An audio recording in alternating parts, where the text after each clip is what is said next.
Bapak Ibu, selamat bergabung lagi di ruang Zoom ini. Kita akan memulai sesi ke-8 panel diskusi teolog penulis peneliti merespon pandemi COVID-19.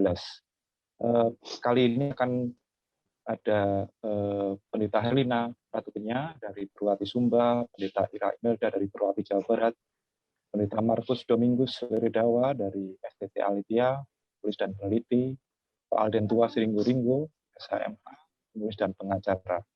Acara akan dimoderatori oleh Ibu Rachel Imamoni, PhD. Beliau adalah dosen dari UTIM Ambon, juga menjadi bagian dari Perwati Maluku dan sekarang juga menjadi sekretaris 2 dari Persetia. Kita akan berdiskusi sampai dengan pukul 12.15. Ruang Zoom ini saya serahkan pada Ibu Rachel Imamoni untuk memandu. Silakan Ibu Rachel. Oke, terima kasih Mas Anton untuk kesempatannya.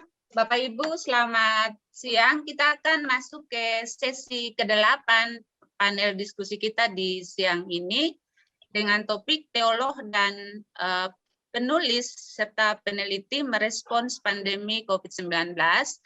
Ada 4 panelis kita. Yang pertama, Pendeta Herlina Ratukenya, kemudian Pendeta Ira Imelda, kemudian Pak Markus Domingus Lerewada, dan Pak Alden Tua Siringgo-Ringgo.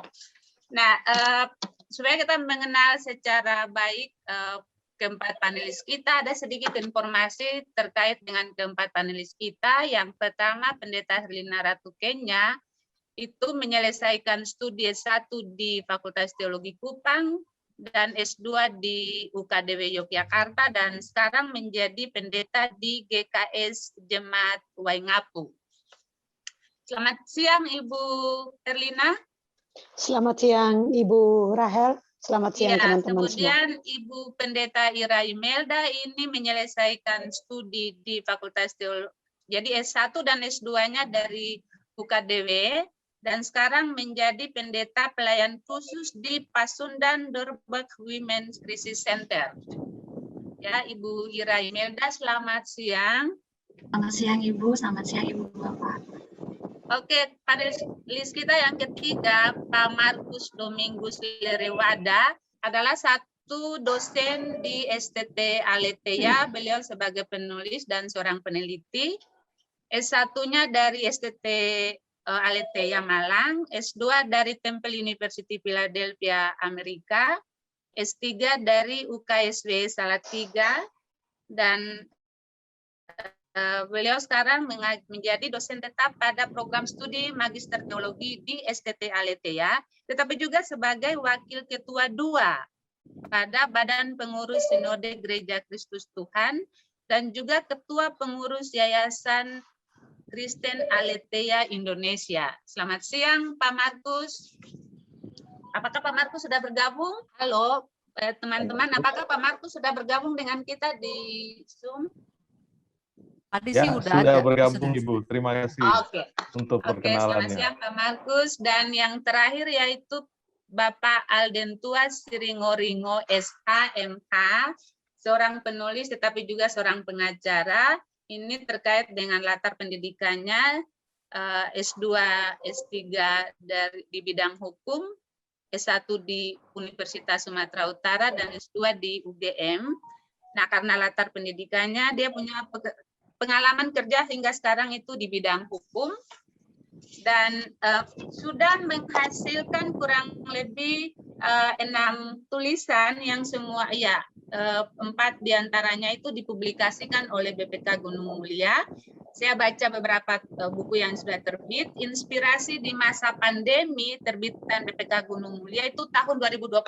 Jadi ini berarti tulisannya yang paling terbaru. Kemudian bukunya Setiap Masa Ada Orang dan Setiap Orang Ada Masa, BPK Gunung Mulia juga, tahun 2021 baru juga. Kemudian buku Semangat Pagi Indonesia, terbitan BPK Gunung Mulia, tahun 2020.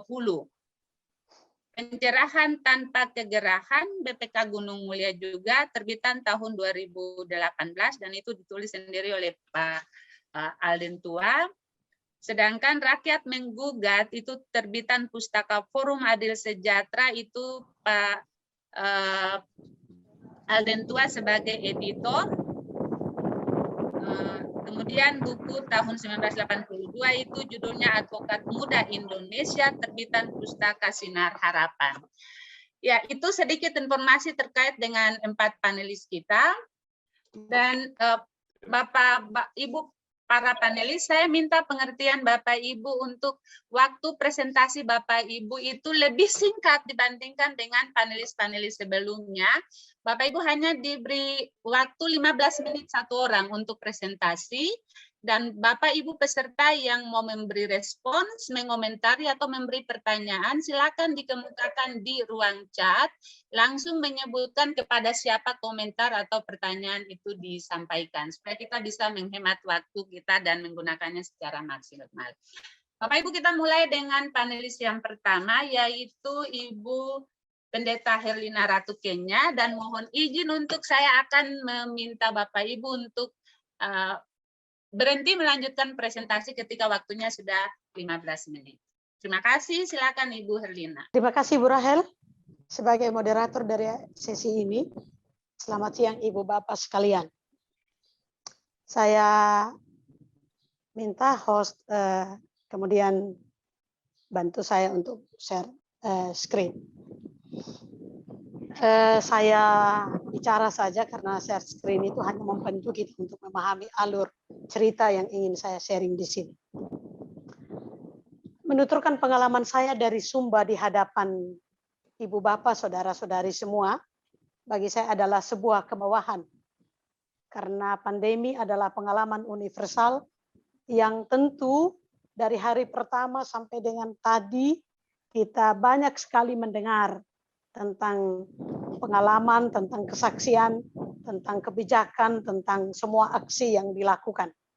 Dan saya percaya bahwa itu membawa dampak unik buat kita, baik secara personal maupun secara komunal. Nah, slide kedua, saya mengawali narasi ini dengan pertanyaan. Dapur area domestifikasi atau kekuatan.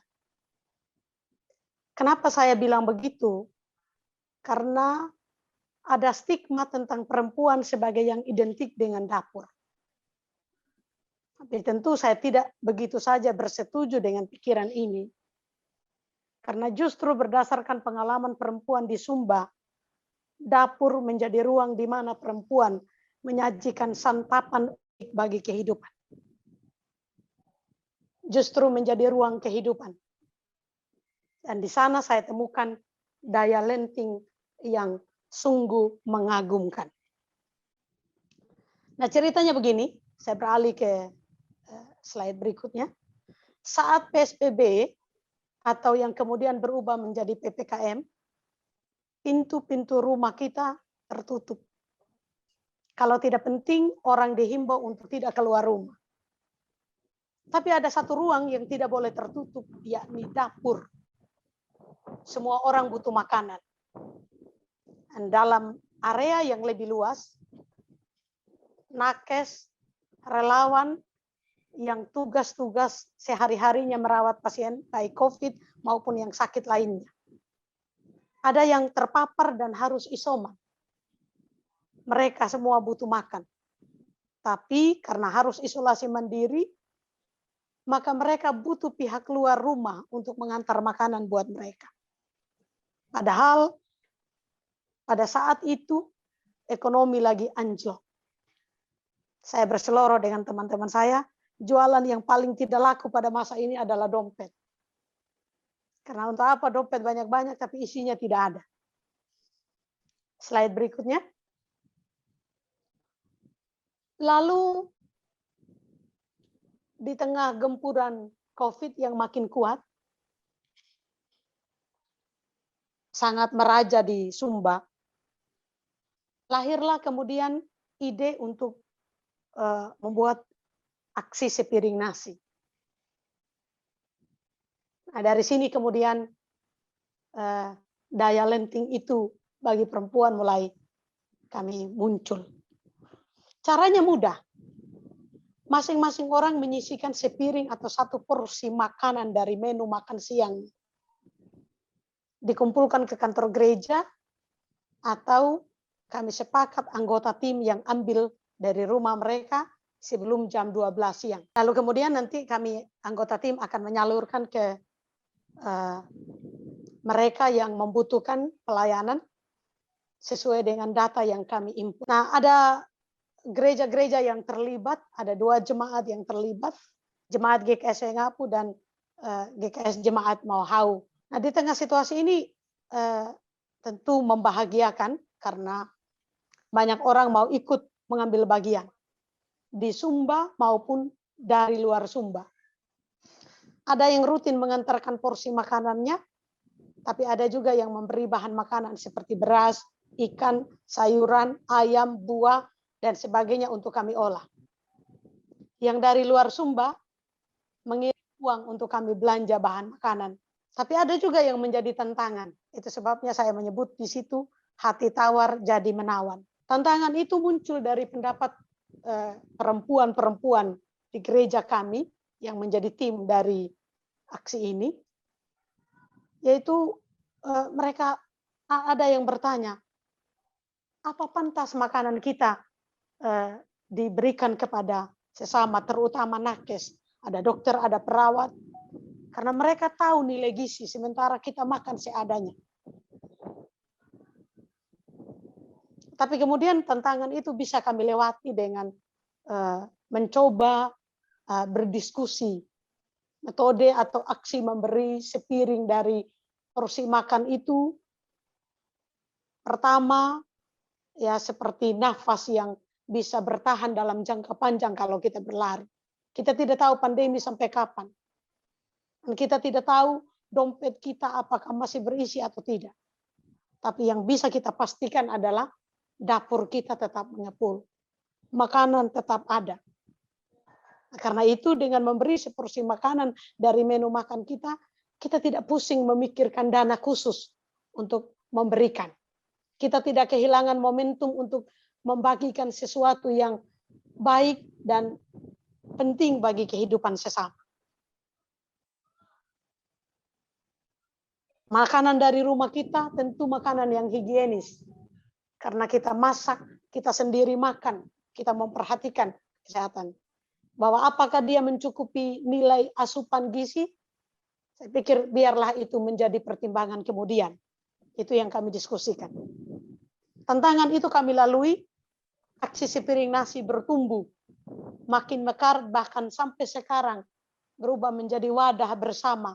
Perempuan dan laki-laki yang punya komitmen untuk berbagi kehidupan. Lahir sebuah lembaga yang bernama Mitra Perempuan dan Anak. Kini selain melayani kebutuhan makanan dalam spektrum yang jauh lebih luas, kebutuhan ibu dan bayi di ruang NICU dan PICU rumah sakit, donor darah, plasma konvalesen, pendampingan ODA, dan dalam rencana jangka panjang rumah paliatif untuk mereka yang sakit terminal. Tapi yang membanggakan adalah semua ini bermula dari dapur. Slide yang berikut adalah dapur membuat kami berjumpa. Tadi dapur mau memberi apa itu, saya sudah jelaskan.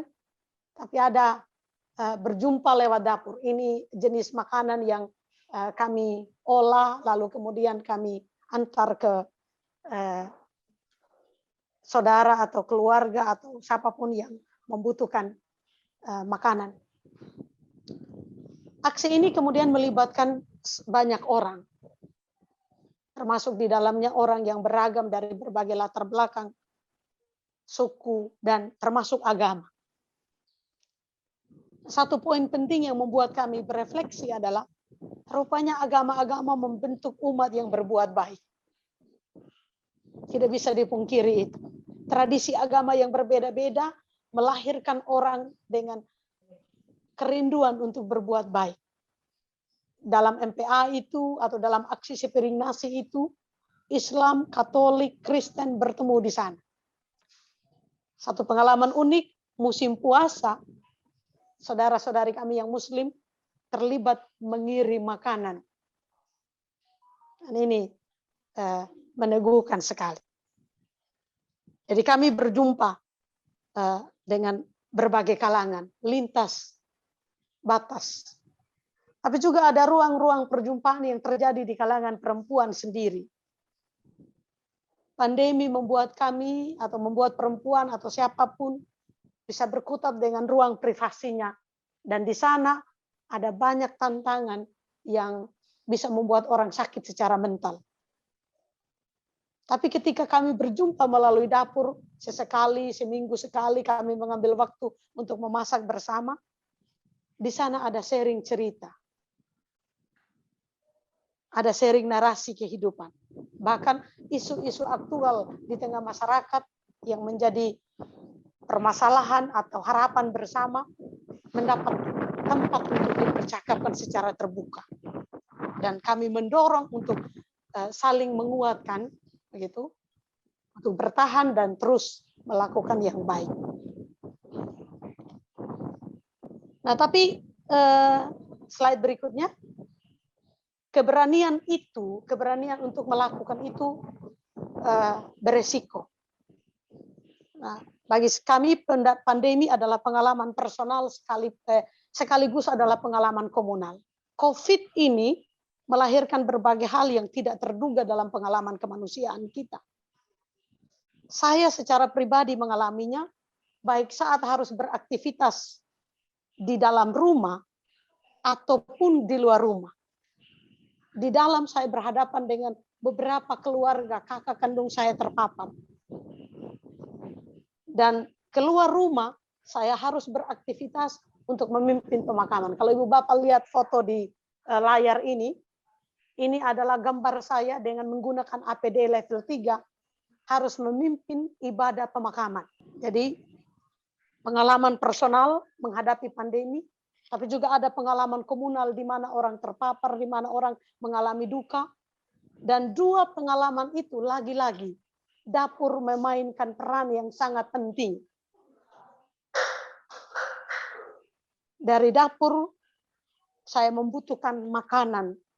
Saya perlu menjaga asupan gizi saya agar saya bisa mendampingi keluarga saya, mendampingi orang lain, dan terlibat dalam pelayanan-pelayanan publik lain.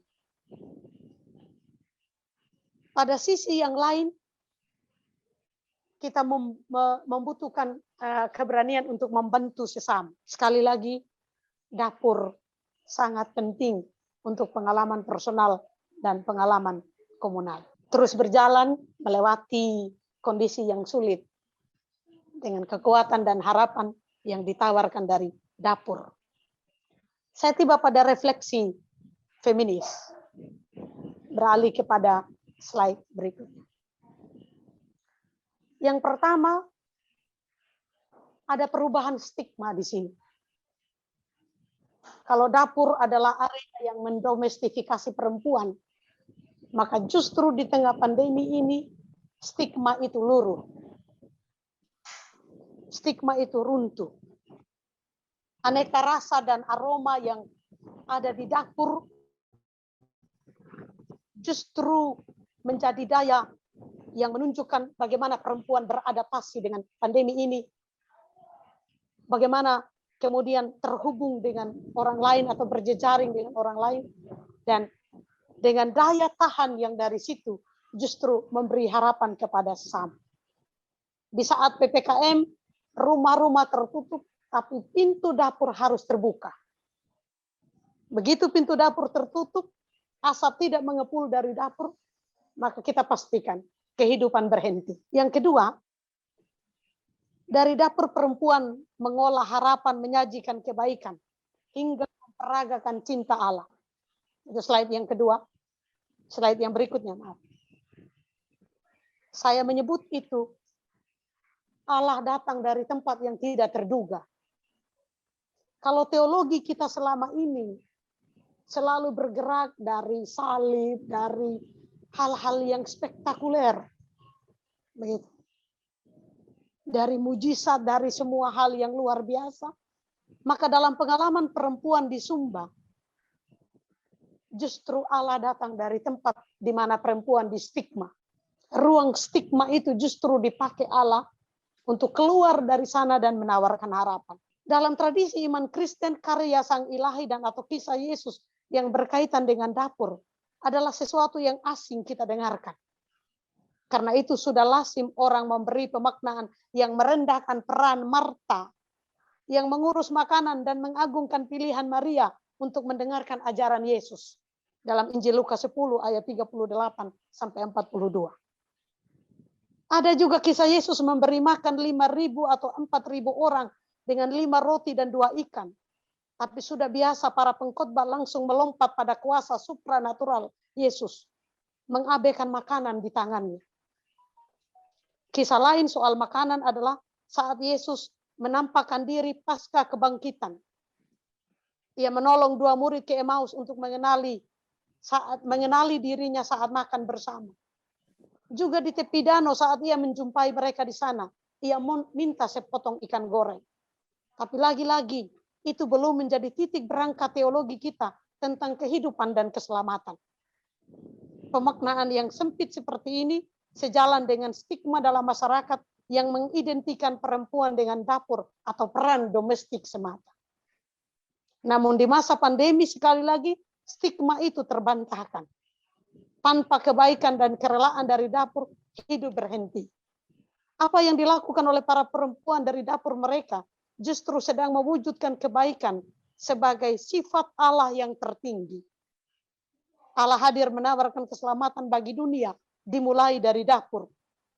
Corona hanya dapat dilawan dengan imun tubuh yang kuat, dan itu lahir dari asupan makanan yang bergizi.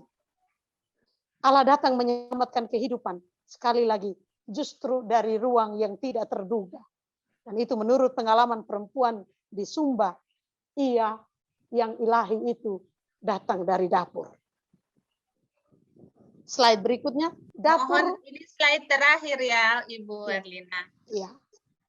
Dapur menjadi perjumpaan lintas batas.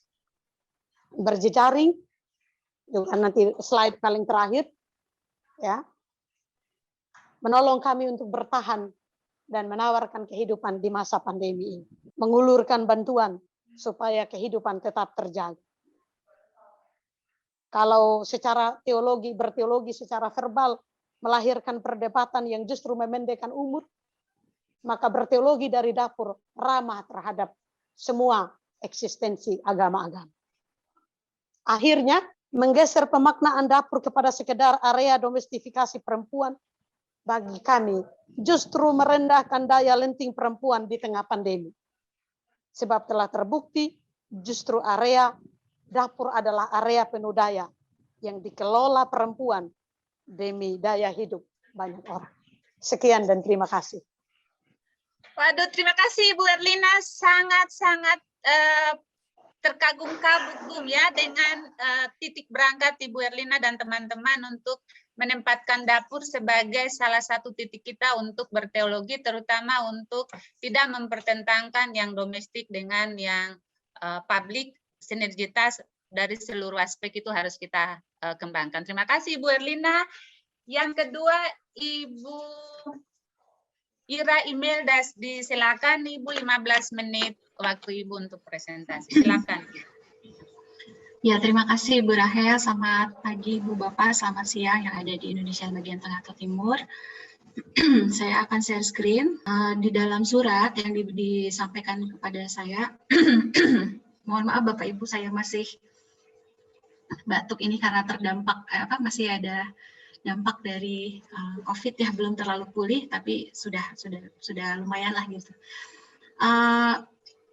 Saya diminta untuk sharing terkait dengan bagaimana konteks kekerasan berbasis gender secara khusus di Jawa Barat. Jadi kalau tadi kita saya sendiri merasa sangat dikuatkan dengan sharing dari Kak Herlina. Mohon maaf kalau sharing saya agak ini ya, karena konteksnya kekerasan berbasis gender. Mungkin ada hal-hal yang membuat Ibu Bapak tidak nyaman. Data-data yang saya ambil selain memang karena saya di lembaga layanan, tapi juga dari forum pengada layanan, itu adalah forum yang pendampingan korban. Ada 112 lembaga di 32 provinsi, tapi saya ambil yang di Jawa Barat juga dari Komnas Perempuan.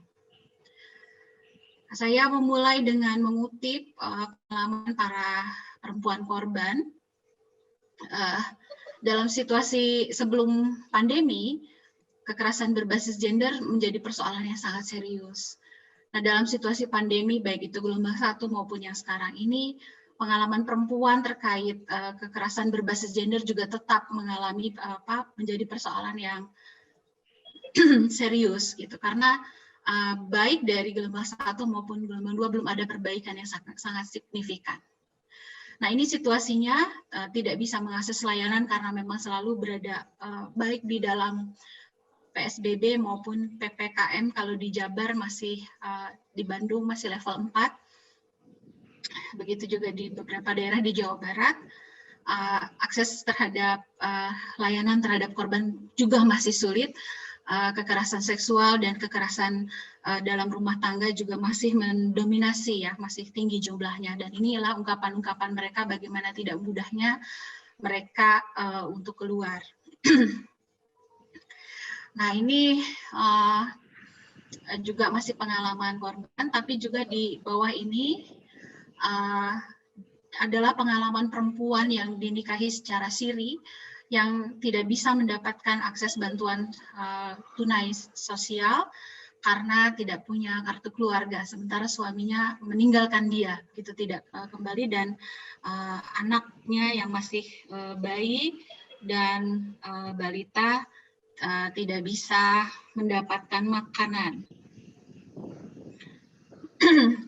Pengalaman perempuan lain adalah, ini juga pengalaman perempuan, dia bukan korban kekerasan ya, tapi kita bisa lihat di sana ada persoalan dari perspektif pemerintah yang juga tidak mengarusutamakan gender dalam penanganan COVID ini. Jadi ketuban sudah pecah, dia tidak bisa tidak mendapatkan penanganan karena dia harus ada surat bebas COVID dulu, sementara perempuan miskin tidak bisa membayar swab antigen dan tidak ditanggung oleh BPJS. Tidak bisa mengakses layanan rumah aman milik pemerintah karena harus memiliki hasil dulu gelombang 1 rapid test, sekarang swab antigen. Lalu jam layanan terbatas, kemudian nah yang 2 di bawah ini adalah kondisi perempuan pendamping. Jadi selain korban, para perempuan yang mendampingi juga sangat rentan dan tidak mendapatkan perhatian dari pemerintah. Pertama, karena jam layanan operasional dibatasi yang milik pemerintah, jadi korban-korban mengakses layanan yang milik non-pemerintah atau masyarakat. Sementara APD-nya terbatas, apalagi sekarang meskipun ada APD, tapi risiko tertularnya tetap tinggi karena varian dari virus itu sendiri gitu. Lalu para pendamping korban, kami berkoordinasi di FPL, di Forum Pengadaan Layanan Jawa Barat, tidak rata-rata para pendamping korban tidak memiliki uang atau biaya ya untuk swab test, apalagi PCR, termasuk obat-obatan. Kami, termasuk saya, misalnya saya mencoba mengakses layanan pemerintah karena waktu itu sangat sulit sekali ya. Saya tertularnya waktu lagi tinggi-tingginya COVID di Bandung, jadi sulit mendapat layanan cepat. Coba yang akses lewat layanan Picobar. Nah, sampai saat ini, dan ada pengalaman beberapa pendamping lain di Jawa Barat, walaupun sudah data masuk dan sudah dapat respon, obat-obatan dan vitamin belum dikirim.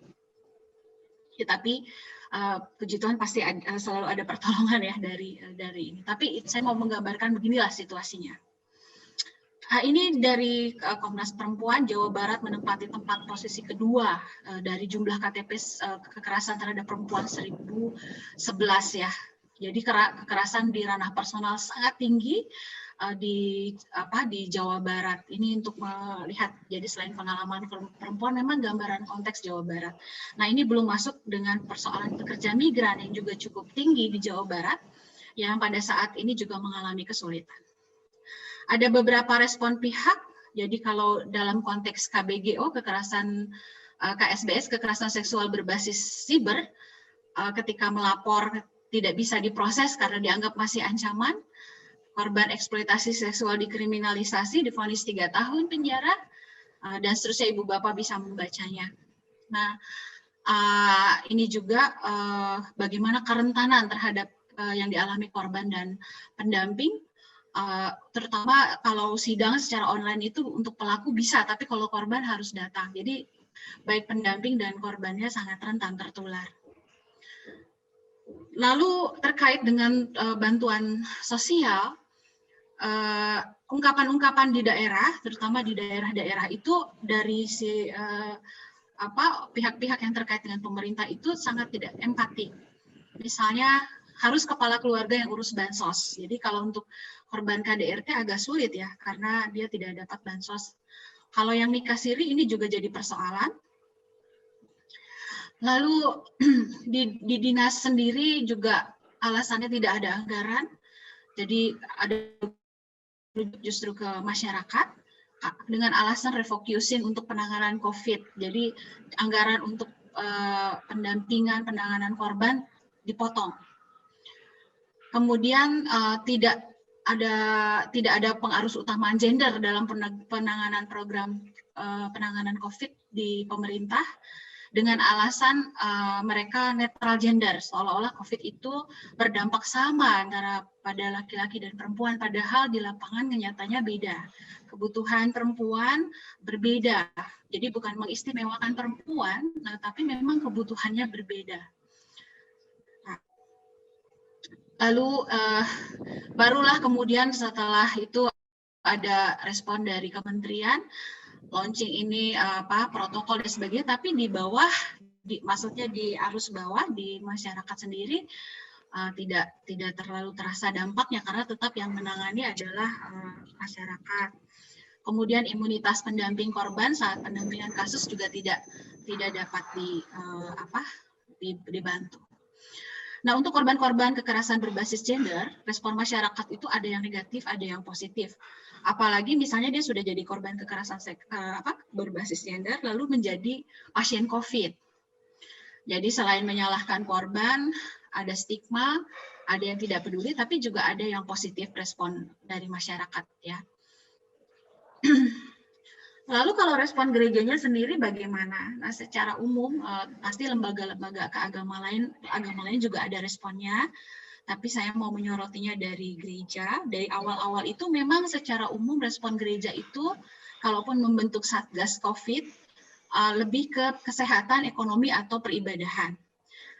Baru kesini mungkin ada beberapa yang mulai memperhatikan kesehatan mental, tapi tidak banyak yang memperhatikan dalam penanganan kekerasan berbasis gender, karena dia sangat khas ya penanganannya. Lalu ini yang menjadi salah satu sumber berteologinya adalah bagaimana akhirnya perempuan, baik itu korban dan pendamping, mempersepsikan dirinya atas apa yang dialami.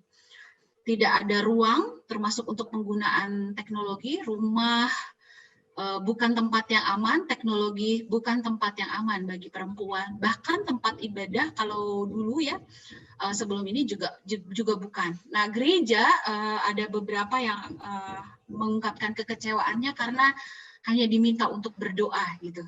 Karena tadi ya lebih fokus pada penanganan kesehatan. Nah, bahkan ada yang mempertanyakan kenapa, apakah Tuhan menakdirkan dia menjadi korban kekerasan seksual, lalu buat apa hidup, mungkin lebih baik mati. Dan ini ungkapan-ungkapan yang saya kutip langsung dari korbannya. Nah, dari apa-apa yang disampaikan oleh korban dan juga pendampingan di lapangan yang dilakukan oleh teman-teman di Jawa Barat, kita lihat bahwa sekarang ini kekerasan terhadap perempuan itu bukan hanya beragam tapi juga lintas ruang. Jadi bukan hanya di tatap secara langsung, tapi juga cyber jadi tempat yang tidak aman bagi perempuan. Kemudian rumah juga menjadi tempat yang tidak aman bagi perempuan. Nah, dari sini, dari kasus-kasus tersebut, kita bisa merefleksikan bersama bahwa sampai saat ini perempuan masih dianggap sebagai objek seksual kalau tidak properti, dan keberadaannya itu selalu dianggap sudah terwakili. ini konteks Jawa Barat ya. Jadi dengan pemberlakuan netral gender dalam program-program pemerintah, seolah-olah keberadaan kebutuhan perempuan itu sudah terwakili ketika memenuhi kebutuhan laki-laki. Jadi dia tidak terpilah. Saya mohon maaf mengungkap laki dan perempuan karena kami belum menangani yang transgender. Walaupun kami tahu ada juga kesulitan-kesulitan apalagi yang dihadapi oleh saudara-saudara kita yang transgender, tapi karena kami tidak menangani, saya tidak bisa sharing. Kemudian selanjutnya dari latar belakang pendidikan korban, kita bisa melihat bahwa sekalipun pendidikannya tinggi, tapi tidak serta-merta posisi tawarnya jadi baik, terutama dalam konteks relasi personal ya. Karena itu ini jadi PR besar, dia tereksklusi, dan pengistimewaan gender tertentu akhirnya mensubordinasi gender yang lain. Lalu ini tadi saya sudah ungkapkan bahwa di dalam konteks pandemi ini KBG ini bukan baru muncul, tapi dalam situasi pandemi justru semakin memperberat dan eskalasinya intensitasnya semakin tinggi. Selama pemerintah masyarakat termasuk gereja belum sampai pada kesadaran sosial ini, maka ini hanya ditanganinya dengan sosialisasi saja. Nah, terkait pencegahan, saya pikir ini yang perlu direfleksikan. Kita kerja bersama lintas stakeholder, lintas iman, bahkan termasuk merancang bagaimana jadi berteologi itu seharusnya secara konkret ya, supaya ini bisa adil gender. Terkait penanganan pemulihan, ini juga menjadi bagian penting yang juga perlu mendapatkan perhatian dari gereja.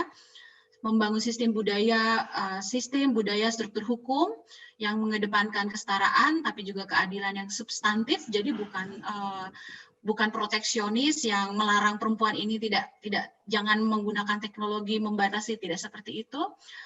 Lalu saya juga merefleksikan bagaimana solidaritas ya, walaupun ini tetap harus menerus dikritisi. Pemerintah tidak bisa menjangkau, pemerintah daerah tidak bisa menjangkau banyak kebutuhan-kebutuhan terutama korban dan perempuan pendamping. Akhirnya dalam segala keterbatasan para pendamping berbagi. Jadi solidaritas ini ya, sesama korban dan sesama pendamping dalam segala keberadaan keterbatasan. Terkait pertanyaan teologis dari korban, saya sepakat dengan narasumber sebelumnya, tidak bisa pada prakteknya kita tidak bisa terburu-buru karena masih bersama-sama bergumul mencari jawaban. Satu pertanyaan misalnya, kenapa Tuhan membiarkan ayah saya memperkosa saya? Saya sudah berdoa berkali-kali tapi perkosaan itu terus terjadi dan saya sendiri tidak bisa menjawab pertanyaan itu. Jadi bergumul bersama, lalu evaluasi kritis atas tafsir dan khotbah, termasuk ketika kita evaluasi Tuhan seperti apa yang sedang kita beritakan dalam konteks hal ini, terutama dalam situasi pandemi. Nah, lalu rekonstruksi simbol salib dari beberapa korban yang kebetulan Kristen dan dia dikonstruksi bahwa ketika dia mengalami kekerasan, termasuk kekerasan seksual, itu salib yang harus dia pikul. Jadi harus ada rekonstruksi soal ini. Spiritualitas pengorbanan diri juga perlu direkonstruksi karena sejak kecil secara khusus perempuan dididik untuk mengorbankan dirinya bagi keluarganya, dan rupanya spiritualis pengorbanan diri ini perlu terus-menerus diperbaharui, dikritisi ulang karena pada konteks pandemi perempuan juga harus memperhatikan kondisi tubuhnya ya yang rentan yang bisa jadi tertular. Lalu juga soal pengampunan, beberapa korban selalu mendapatkan dari gereja itu harus mengampuni, tapi tidak dibantu untuk pemulihan dan penanganan, sementara para pelakunya tidak dituntut untuk pertobatan. Kemudian pembebasan juga soal tubuh perempuan itu, lalu transformasi bagi pelaku secara khusus mungkin pelaku-pelaku yang KDRT. Saya pikir itu Ibu Rahel dan Ibu Bapak sekalian yang bisa saya refleksikan. Terima kasih. Oke, terima kasih Ibu Ira, 15 menit presentasinya menekankan bahwa salah satu hal yang tidak bisa kita abaikan dalam pergumulan kita tentang COVID-19 ini adalah kekerasan berbasis gender itu masih terjadi dan konteks ini memberi kesulitan tersendiri bagi korban. Terima kasih Ibu Ira. Kita ke panelis ketiga, Pak Markus Domingus Leredawa. Pak Markus punya 15 menit untuk presentasi, Pak. Silakan, Pak. Dan untuk Ibu Erlina dan Ibu Ira, tolong lihat di ruang chat sudah ada respons, sehingga ibu-ibu mempersiapkan diri untuk merespons ketika waktunya tiba. Terima kasih. Pak Markus, silakan. Jelaskan beberapa hal dari apa yang saya lakukan. Ya, baik. Selamat siang, Bapak, Ibu, teman-teman semua. Salam kenal bagi kita semua. Ibu Rahel, terima kasih untuk kesempatan ini. Saya akan berpikir begini, untuk presentasi saya, karena saya berada di dalam 3 ruang sosial yang berbeda, maka saya mau mengatakan saya ada di sini, di Sekolah Teologia, sebagai pengajar, sebagai peneliti di situ, tapi juga karena saya bekerja di gereja, sebagai orang yang ada di lingkungan sinode, jadi juga berurusan dengan jemaat, dengan gereja.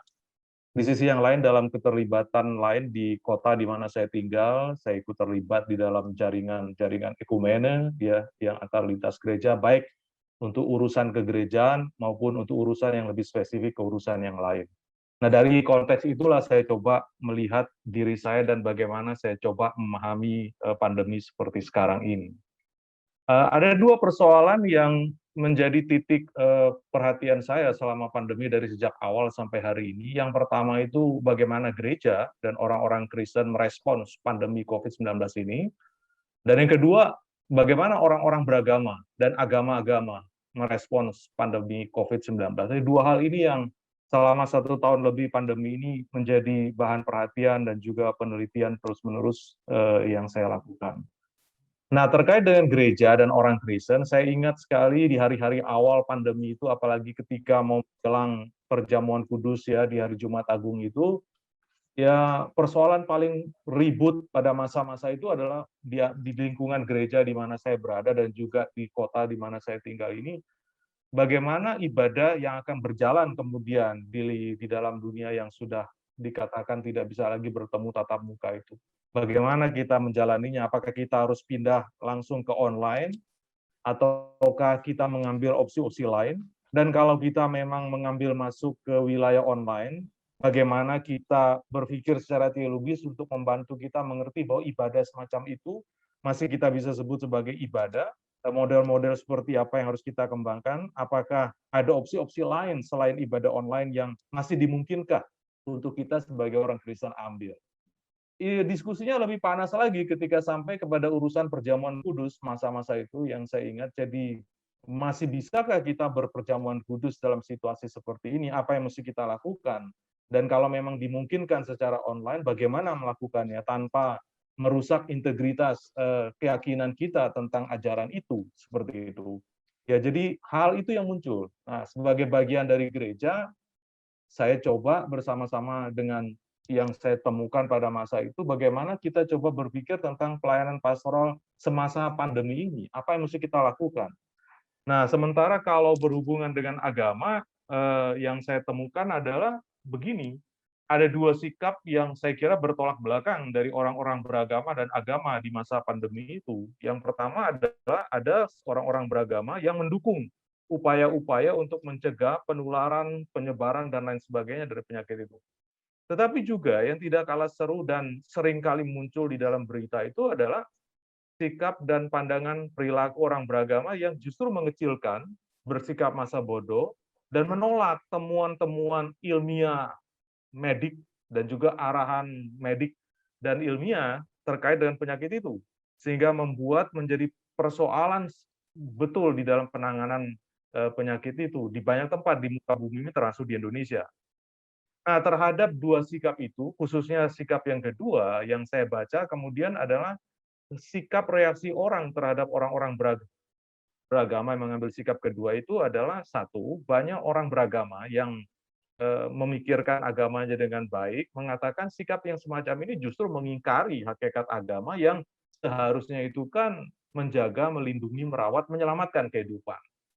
Yang lain, orang-orang yang beragama dan juga sebagian yang tidak beragama, malah melihat kesempatan itu untuk mengatakan bahwa nggak ada gunanya kita dengan agama. Agama itu sudah lebih baik ditinggalkan, sudah nggak ada gunanya kita menaruh percaya kepada agama. Berdoa juga tidak ada gunanya.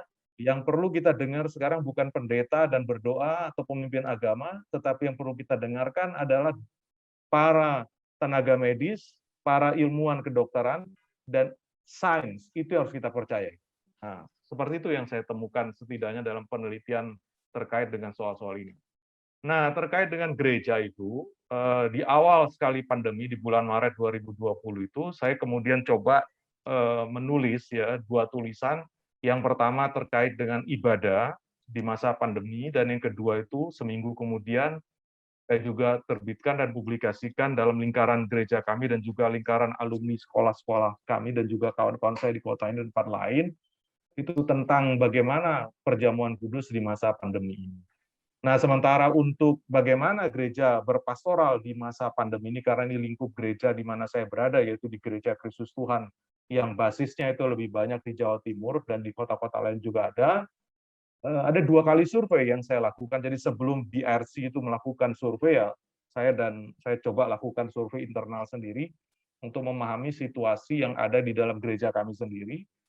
Survei pertama itu di bulan April awal, dan kemudian berikutnya di bulan November untuk melihat perkembangan apa yang terjadi setelah beberapa bulan kita mempercakapkan soal-soal yang sudah kita bahas tempo hari, apakah ada perubahan-perubahan dari sana atau tidak. Ya, terlepas dari orang setuju dan tidak setuju dari pikiran dan pandangan yang saya coba ajukan di dalam 2 tulisan terkait dengan ibadah semasa pandemi dan juga perjamuan kudus semasa pandemi, belajar dari kisah-kisah itu dan diskusi-diskusi yang kemudian muncul dari tulisan-tulisan itu yang muncul dari respon kawan-kawan saya dan juga banyak orang yang saya tidak kenal bahkan, saya merasa ada 3 hal yang mungkin perlu menjadi bahan refleksi kita lebih jauh dari sekarang dan ke depan. Yang pertama itu berkaitan dengan posisi pendeta di tengah gereja. Nah, yang saya lihat lebih banyak terjadi di dalam kejadian-kejadian ini adalah respons yang diambil gereja itu lebih banyak sinodal, bergerak, bikin pernyataan di sinodal, bikin macam-macam, dan kemudian itu baru turun ke gereja. Dan ini kan proses panjang sebenarnya. Ada proses yang lebih panjang. Sementara situasi yang dihadapi di setiap lokasi bisa bermacam-macam dan kondisinya berbeda-beda. Dan di situ saya menemukan bahwa sebenarnya dalam situasi yang seperti kita hadapi sekarang, dan bukan sekarang saja, tetapi dengan berkembangnya teknologi dan media kehidupan manusia yang berubah karena teknologi informasi ini, perlu sekali di masa yang kini dan ke depan itu apa yang kita sebut penguatan pendeta itu, betul-betul dia berfungsi sebagai apa yang sebenarnya dikenal di dalam tradisi Protestan kuno, ya, Protestan klasik, khususnya kita sebagian dari gereja-gereja yang berlatar belakang Calvinis atau Reform. Sebenarnya pendeta itu dalam tradisi klasik ini dikenal bukan hanya sekedar tukang khotbah, bukan tukang kunjungi orang. Kita bukan tukang, tapi kita itu adalah theologian. Kita itu adalah seorang minister pelayan firman, satu arti, tapi sekaligus juga adalah theologian. Yang menjadi persoalan adalah kemampuan berefleksi secara teologis menghadapi situasi baru yang berkembang di lapangan itu menjadi masalah, sehingga akibatnya ketika timbul tantangan seperti ini, ya saya mengerti dalam situasi disruptif dan emergensi seperti masa-masa awal itu, perhatian orang lebih banyak kepada yang mendesak dulu yang dikerjakan, tetapi setidaknya setelah beberapa saat kita harus memikirkan lebih lanjut, apakah langkah-langkah yang kita lakukan ini dibangun di atas landasan-landasan teologis yang baik. Dan ini menjadi penting bagi pendeta, saya kira, dan ini menjadi tugas pentingnya sekolah-sekolah teologi kita sekarang dan ke depan ini, untuk benar-benar membentuk seorang calon-calon pendeta dan pemimpin jemaat yang bukannya sekedar tukang pelayanan, tukang kunjungan, tukang khotbah, tukang pimpin rapat, bukan tukang, tetapi benar-benar seorang yang juga berfungsi sebagai theologian untuk jemaat di mana dia berada itu. Nah, yang kedua yang saya temukan juga adalah dalam proses berpikir tentang ibadah itu, saya merasa ada kekeliruan mungkin yang dijalani oleh gereja selama berjalan tanpa disadarinya, yaitu tentang posisi dan peran keluarga di dalam gereja. Tanpa kita sadari, kegiatan gereja itu selama ini sebenarnya itu hanya kegiatan besar dan di jemaat ibadah, dan kemudian ada kelompok-kelompok kategorial. Kita bicara tentang keluarga itu nanti ketika ada bulan keluarga. Memang di gereja ada persekutuan bapak, persekutuan ibu, anak, remaja. Tetapi coba kita perhatikan kurikulum formasi spiritualnya. Sesungguhnya itu satu sama lain tidak ada koneksi, setidaknya begitu. Tidak ada semacam koneksi yang mempertemukan bahwa mereka sekalipun dipisahkan dalam kategori-kategori seperti itu, tetapi mereka dipandang sebagai satu unit kesatuan, satu keluarga. Dan ini menjadi menarik karena gereja mula-mula itu sampai sebelum dia diakomodir oleh kekaisaran di abad keempat, ya, gereja itu sebenarnya gereja di rumah. Rumah itu menjadi gereja. Seperti itu kalau mau dibilang begitu. Tetapi selama berabad-abad kemudian kita lalai dengan hal itu. Akhirnya menjadi ketika situasi semacam ini di mana rumah bisa menjadi tempat formasi spiritual yang terbaik, ya akhirnya tidak jalan karena selama ini memang proses pembentukannya tidak maksimal. Ya, ada seperti kemarin dalam temuan BRC, ada ayah dan ibu yang juga sama saya nggak ngerti bagaimana mimpin ibadah di dalam keluarga. Sesuatu yang sebenarnya asing bagi gereja mula-mula pada abad pertama sampai ketiga, itu sesuatu yang melekat dalam diri mereka. Seperti itu. Juga di dalam gereja-gereja yang hidup di bawah tanah, artinya gereja-gereja hidup di daerah-daerah penindasan di masa lampau, itu terbiasa betul hidup dengan keluarga itu menjadi pusat di mana mereka beribadah dan menyembah.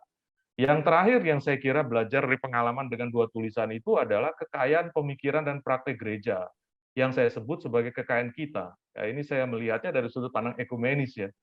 Jadi begini, sekat-sekat denominasi dan tradisi gereja yang terbangun selama berabad-abad ini, itu dalam satu arti itu sebenarnya memiskinkan kita dan tradisi kita sendiri dan denominasi kita sendiri dari begitu banyak praktek dan gagasan-gagasan teologis yang kaya, yang sesungguhnya bisa kita ambil dan kita adaptasi atau kita coba cari padanannya di dalam tradisi kita sendiri dan coba kita kembangkan sesuatu yang baik dalam tradisi bergereja kita sendiri. Saya ambil contoh misalnya tentang tradisi perjamuan kudus spiritual communion yang dilakukan oleh gereja Roma Katolik, gereja Anglikan, yang berpangkal kepada tradisi panjang jauh sebelum kita terpecah dari Protestan dan Katolik. Itu dilakukan sejak lama sekali dari gereja, dari bapak-bapak gereja di masa lampau pernah jalani yang model begitu. Lalu kemudian juga ada yang disebut sebagai love feast di dalam tradisi metodisme. Itu juga menjadi menarik, tetapi karena ketidakpengenalan kita dengan hal-hal yang lain ini, dan karena kita hanya stick pada kita punya tradisi dan denominasi, kekayaan-kekayaan berharga yang bisa membantu sebenarnya menjadi alternatif-alternatif yang fruitful, yang bermanfaat, yang berguna untuk membangun kehidupan spiritual gereja, itu lewat semua, begitu. Tidak kita lihat sudah. Ya, betapa miskinnya kita dalam berteologi, sehingga kita lupa menggali akar-akar sejarah kita sendiri, sementara sejarah gereja di belakang itu seperti kolam besar, samudra besar yang menyediakan banyak sekali resources. Selain itu, pandemi yang dihadapi kita hari ini sebenarnya tentu saja ini adalah novel coronavirus, dikatakan begitu ya, ini fenomena baru, virus baru. Tetapi soal menghadapi wabah, sebenarnya itu bukan hal yang asing bagi gereja. Berabad-abad sepanjang sejarah gereja 2000 tahun sejak Yesus itu, kita sudah hadapi banyak wabah semacam ini, dan di dalam gereja itu sudah muncul teologi, praktek-praktek eklesial yang baik yang sebenarnya bisa kita baca ulang dari konteks kita sekarang dan temukan relevansinya untuk zaman kita sekarang ini. Nah, untuk yang terkait dengan gereja pastoral di dalam gereja, saya kira dua hal yang bisa menjadi bahan refleksi di sini yang bisa saya bagikan. Yang pertama, perlu sekali pelayan-pelayan gereja hari ini, calon-calon itu dilatih ya, diberikan pelatihan yang baik untuk menguasai dan terampil memanfaatkan produk-produk kemajuan teknologi informasi yang terjadi di sekelilingnya. Tidak harus punya handphone yang mahal-mahal untuk bisa menjadi orang yang bisa men-streamingkan sesuatu atau membuat layanan-layanan yang sifatnya online. Yang kedua yang saya juga menjadi penting kelihatan di sini dan belum berkembang di dalam teologi kita di Indonesia itu adalah perlunya sebuah teologi pelayanan pastoral yang menurut saya secara kritis mengkaji pola dan gaya komunikasi serta interaksi baru manusia yang difasilitasi oleh teknologi informasi itu, dan kemudian mengembangkan praktek-praktek layanan pastoral berbasis pemanfaatan teknologi informasi itu yang saran saya jangan sampai mereduksi kemanusiaan yang punya dimensi material dan spiritual, punya dimensi badania dan rohania, tetapi yang betul-betul bisa melihat manusia itu secara utuh dan menyuburkan, merayakan kemanusiaan.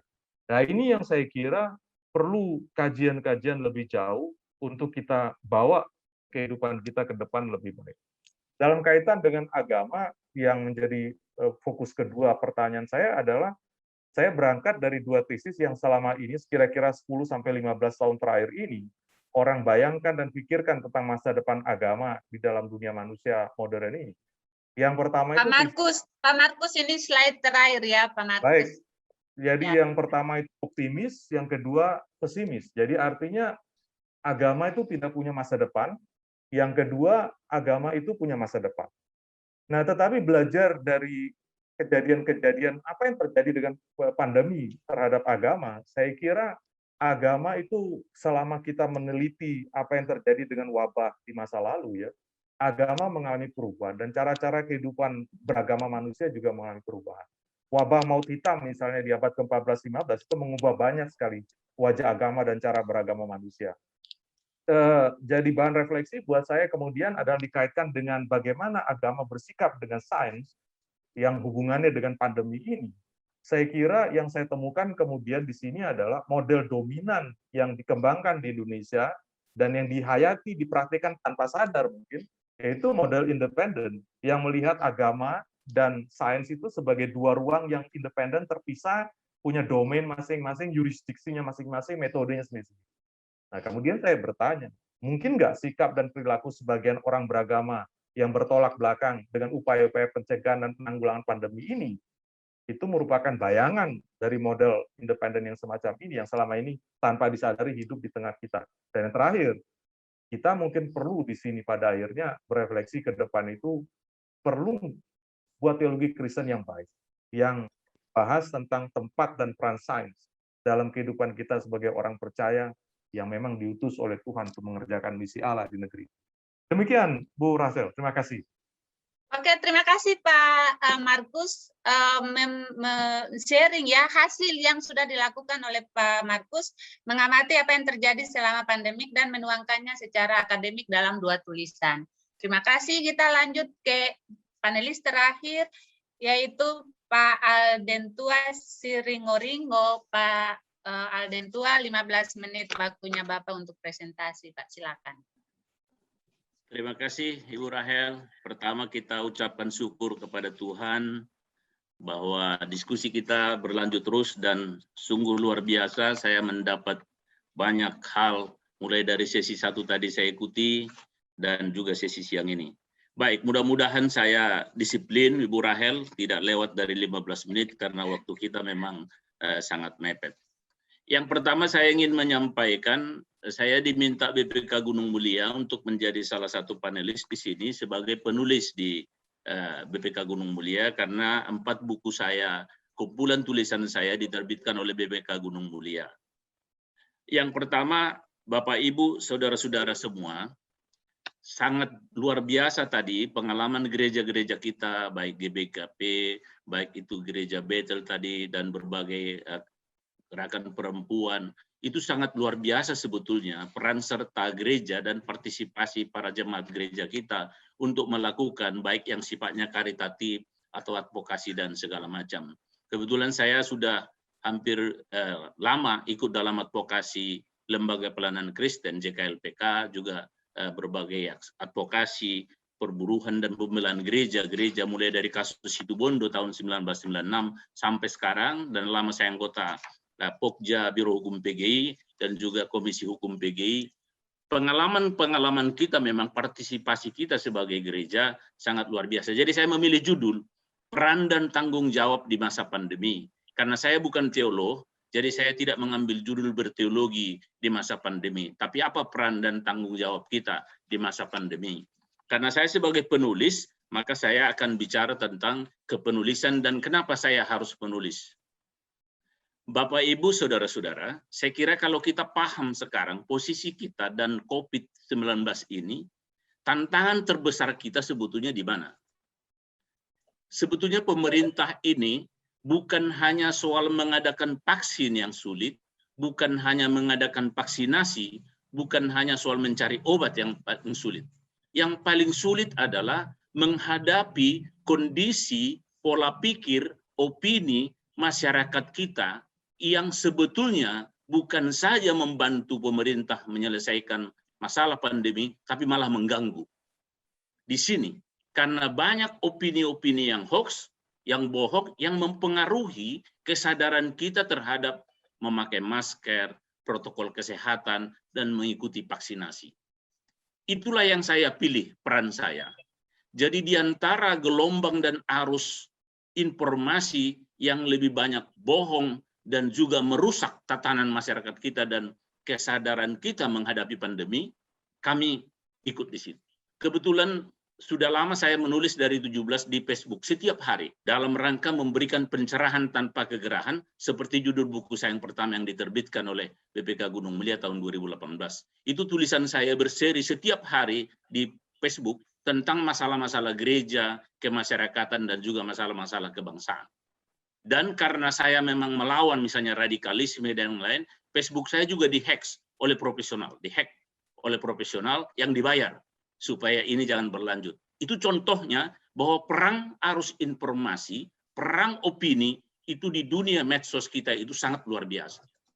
Dan memang saya harus katakan gereja kita masih terjebak dengan hal-hal yang karitatif dan sifatnya pelayanan. Kadang kita kurang memasuki area perang opini dan juga untuk membentuk. Kadang-kadang bahkan kita ikut serta men-sharing, membagikan hal-hal yang belum tentu benar. Jadi kadang kita ikut terinfeksi dan juga terkontaminasi. Oleh karena itulah kami menulis setiap hari. Sekarang kami memilih sejak pandemi di Kompasiana ada blog terbesar para penulis seluruh Indonesia. Kami membuat di situ dan itulah kami menulis ketika awal pandemi 2020 bulan Maret. Kami bertanya ketika seluruh kantor-kantor dan WFH, apa peran kita sebagai penulis? Lalu saya memilih menulis setiap hari. Jadi 2 buku yang dikatakan Ibu moderator kita tadi, inspirasi di masa pandemi COVID dan setiap masa ada orangnya dan setiap orang ada masanya, itu kami tuliskan dalam program 100 hari menulis April 2020 sampai bulan Juli, melahirkan 150 tulisan yang sifatnya pencerahan, sifatnya untuk apa tadi, dan itulah dibukukan oleh Gunung Mulia, didokumentasikan.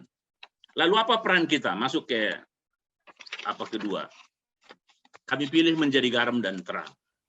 Dalam dunia kepenulisan dan perang opini yang saya katakan tadi, di dunia medsos kita, maka suka tidak suka, kita harus mengambil posisi. Seperti apa? Kita harus menggarami dan kita harus menjadi terang. Jadi saya bukan pendeta, bukan teolog, jadi saya bahasa-bahasa yang sederhana, yang semacam awam lah yang saya pakai, tapi yang sering saya dengar dari khotbah para dan Bapak dan Ibu pendeta. Lalu apa implikasinya? Apa wujudnya? Lalu lanjut ke yang ketiga. Dalam menulis itu kita harus menginspirasi di tengah masa frustrasi. Jadi maksud saya ini nanti semua ini adalah sebetulnya tema-tema dari tulisan-tulisan kami setiap hari yang sudah dibukukan oleh BPK Gunung Mulia ini. Kenapa? Ketika banyak orang PHK, ketika banyak orang tidak bisa lagi melakukan kegiatan bisnisnya, lalu tantangan keluarganya juga, semua orang frustrasi. Lalu apa yang mau kita katakan? Di sini kita memberikan tulisan-tulisan. Mungkin ini tulisan ini juga seperti menuang air di lautan atau seperti suara Yohanes Pembaptis di gurun pasir tidak ada yang mendengar, tetapi kita harus menyuarakan. Kita harus memberi inspirasi bagi orang-orang yang sudah merasa frustrasi. Itu contoh, ada berbagai tulisan kami di dalam buku ini yang temanya tentang memberikan inspirasi bagi orang-orang di tengah-tengah masa frustrasi. Lanjut lagi ke berikut. Lalu bagaimana? Nah, itu yang saya katakan tadi. Memberi kabar baik dan yang benar di tengah hoax atau kebohongan. Ketika dunia kita, WA kita, Facebook kita direcoki, dipenuhi dengan kebohongan dan hoax yang seakan-akan benar, maka kita harus bertugas memberikan kabar baik dan kabar yang benar di tengah-tengah itu. Inilah yang sulit. Melawan kebohongan ini tidak mudah. Ada senior saya, bekas ketua umum GMK Robert Sitorus, ketika saya melihat tulisan saya setiap hari, lalu dia bilang, kau ibaratnya sendirian ini melawan arus utama kebohongan itu. Dan kita kurang memberi perhatian ketika peluncuran buku kami, Semangat Pagi Indonesia. Yang mau saya katakan adalah, tugas kita juga, tugas gereja juga, harus melawan kebohongan ini. Kalau misalnya kita tidak bisa melawan kebohongan, minimal jangan kita ikut penyebar hoax atau kebohongan itu. Makanya kita bahasanya, ya saring dulu sebelum di-sharing. Artinya teliti dulu sebelum kita bagi. Baik, lanjut ke apa berikut, slide berikut. Memberi pengharapan di kala putus asa, menghidupkan pengharapan di tengah keputusasaan. Saya kira masalah kita, karena saya lama di advokasi kaum marginal, pedagang kaki lima dan kaum perburuhan. Persoalan kita sekarang adalah seperti sekarang ini, pedagang kaki lima, pedagang asongan, buruh yang di PHK sebetulnya sudah hampir ya putus asa dan tidak, seolah-olah tidak ada pengharapan. Tapi bagaimana kita harus memberikan pengharapan itu? Bagaimana kita harus menghidupkan pengharapan itu? Ini kan sebetulnya adalah suara Nabiah, suara gereja nih, yang harus mempersiapkan jemaatnya untuk tetap berpengharapan, walaupun kita berada dalam masalah yang sangat berat dengan pandemi ini. Ada beberapa tulisan saya, ada sekitar 12 ke 15 ini tentang memberi pengharapan ini juga. Baru yang berikut, ini masih tema-temanya, nanti saya akan slide berikut, tolong. Ya, baik. Menyalakan lilin kecil di tengah kegelapan, jangan mengutuki kegelapan.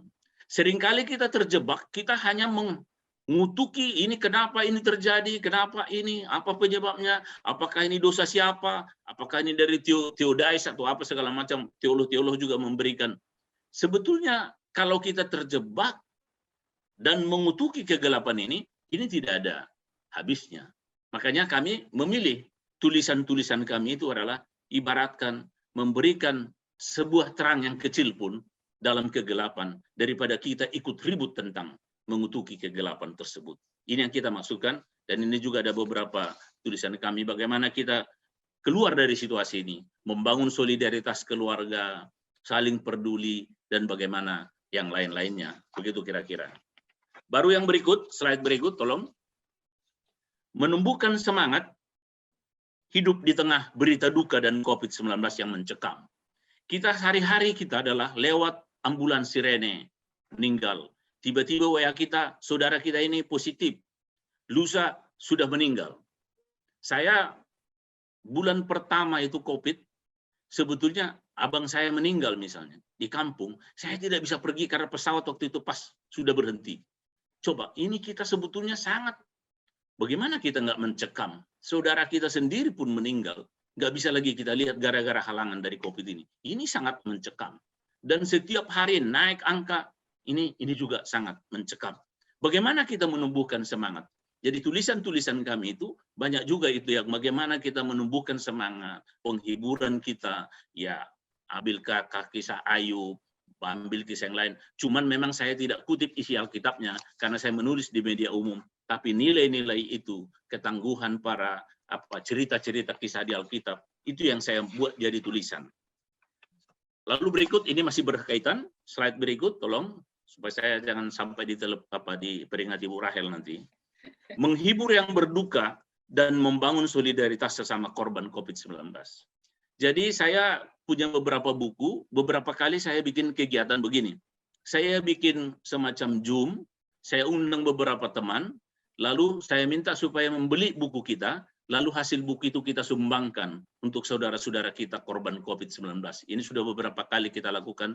Jadi buku saya bukan untuk hanya sekedar dibeli, bukan hanya sekedar dibaca, tapi dia juga menjadi wujud solidaritas. Jadi saya minta teman-teman membeli buku ini, uangnya langsung diserahkan kepada teman-teman yang ingin kita bantu. Kami sudah bikin beberapa kali itu sebagai bentuk solidaritas kita terhadap sesama, sebagai penulis. Dan buku yang kita punya berkat, jadi bahasanya Rasul dulu, saya tidak punya apa-apa kepada yang di depan bait suci yang peminta-minta, apa yang ada padaku itulah kuberikan dalam nama Yesus, sembuhlah. Jadi kita punya buku, ya bukulah yang kita berikan kepada teman-teman untuk saluran berkat.